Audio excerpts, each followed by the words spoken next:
Adik. Adik. Adik. Tak ayah nak nyorok.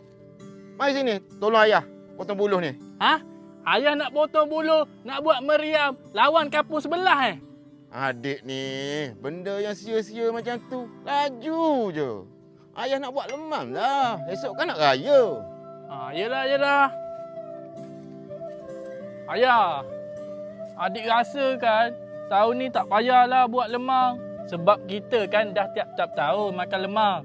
Apa kata raya tahun ni kita buat makanan unik? Adik ni, takkan nak suruh ayah buat chicken chop pakai buluh ni. Itu rumit ayah, bukan unik. Maksud adik, raya 2026 ni kita buat makanan unik macam agar-agar? Agar-agar? Tu biasa, dek.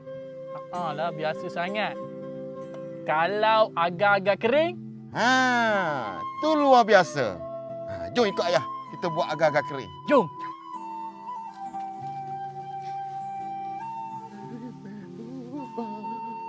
Adik, agar-agar dah siap. Pergi jemur. Hanger mana hanger? Nak buat apa hanger? Nak jemur agar-agar ni lah.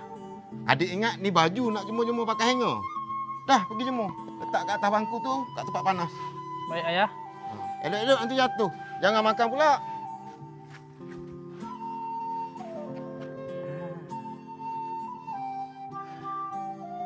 Panaslah pula hari ni. Haus.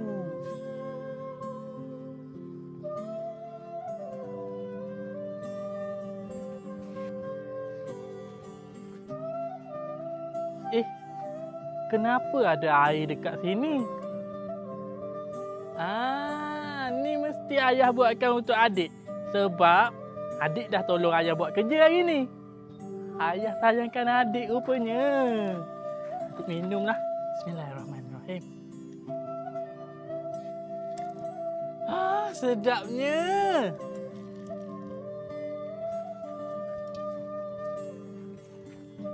Adik! Adik tak puasa Alamak, adik lupa ayah. Lupa apanya? Dah separuh gelas adik minum.